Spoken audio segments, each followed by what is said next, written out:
Diwartakan Antara, edisi Rabu, 15 Januari 2025, anggota Komisi 2 DPR RI, Rahmat Saleh, meminta Menteri Dalam Negeri, atau Mendagri RI, tetap melantik kepala daerah terpilih yang tidak bersengketa di MK, atau Mahkamah Konstitusi sesuai jadwal yang ditetapkan.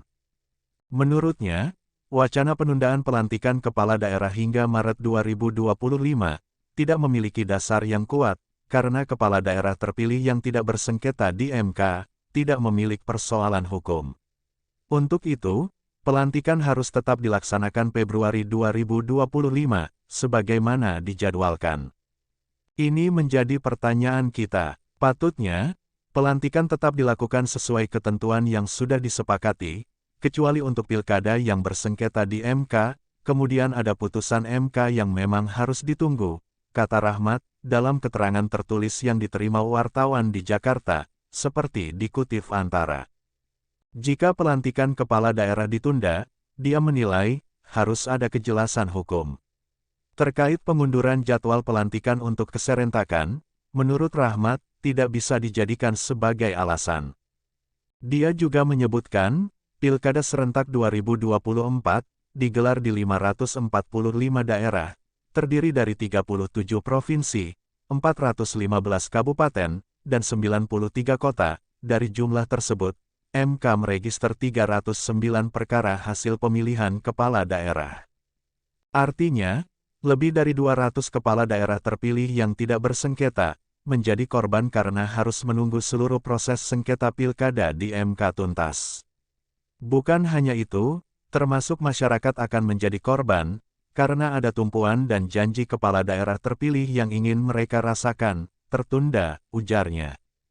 Selain itu, penundaan pelantikan juga berpotensi terjadinya kekosongan kepala daerah, sehingga pejabat atau PJ kepala daerah akan kembali menjabat di sejumlah daerah, yang akan menyebabkan banyak tugas-tugas akhirnya menjadi terbengkalai. Terlebih, penundaan pelantikan diyakini tidak bisa sejalan dengan proses sengketa pilkada di MK, karena jika MK memutuskan pemungutan suara ulang, atau PSU di suatu daerah yang berperkara, maka akan menimbulkan persoalan baru. Kalau ada daerah bersengketa, kemudian Mahkamah Konstitusi memutuskan pemungutan suara ulang, tentu itu akan menjadi alasan lagi untuk menunda pelantikan. Sebaiknya hal tersebut jangan sampai terjadi, kata Rahmat. Terpisah, diwartakan Tempo.co, edisi 16 Januari 2025, Ketua Komisi 2 DPR RI, Rifki Nizami Karsayuda, mengatakan, ada dua opsi usulan jadwal pelantikan kepala daerah terpilih hasil Pilkada 2024, baik yang bersengketa di Mahkamah Konstitusi maupun yang tidak. Opsi pertama, pelantikan seluruh kepala daerah terpilih dilaksanakan serentak, setelah putusan MK berkekuatan hukum. Proses sengketa pilkada di MK, diperkirakan selesai 12 Maret 2025.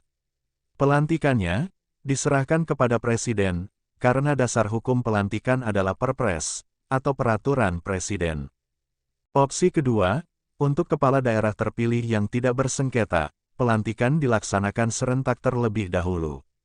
Berdasarkan Peraturan Presiden Nomor 80, 2024, pelantikan gubernur dan wakil gubernur, digelar 7 Februari 2025, pelantikan bupati dan wakil bupati, serta wali kota dan wakil wali kota, digelar 10 Februari 2025.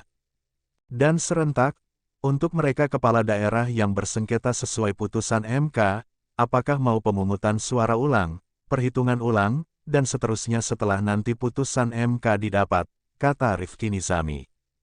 Usulan itu akan dibicarakan dengan penyelenggara pemilu, mulai dari Menteri Dalam Negeri atau Mendagri, Komisi Pemilihan Umum atau KPU, Badan Pengawas Pemilihan Umum atau Bawaslu, hingga Dewan Kehormatan Penyelenggara Pemilu atau DKPP. Komisi 2 DPR RI, akan segera mengundang Saudara Mendagri, KPU, Bawaslu, dan DKPP, untuk merumuskan opsi pelantikan sebagaimana yang kita tahu. Rencananya, pada 22 Januari 2025, setelah masa reses anggota DPR, ujarnya. Hanya saja, menurut Rifki Nizami, dinamika menuju proses pelantikan kepala daerah serentak hasil Pilkada 2024, terdapat dilema atau problematika hukum. Di satu sisi, berdasarkan putusan MK nomor 46/2024, pelantikan baru bisa dilaksanakan setelah seluruh sengketa di MK selesai, atau sudah mendapat putusan yang mempunyai kekuatan hukum, dikecualikan bagi daerah yang akan melaksanakan pemungutan suara ulang, perhitungan suara ulang atau pilkada ulang, karena adanya keadaan force majeure. Di sisi lain, berdasarkan pasal 160 dan 160A, Undang-Undang 10/2016, tentang pemilihan gubernur, bupati, dan wali kota, tahapan pelantikan adalah satu konsekuensi dari penetapan KPU Provinsi, KPU Kabupaten, dan KPU Kota, yang waktunya sudah diatur sedemikian rupa. Sehingga, kalau harus menunggu putusan MK tuntas semua pada Maret 2025, maka ada kecenderungan melanggar dua pasal undang-undang, jelas Rifki Nizami. Dari Studio 1 Bintang TV Bengkulu, Rozi Syahrial SE dan Bintang Arjuna Putra, serta juru kamera dan video editing, Marco Melandri melaporkan.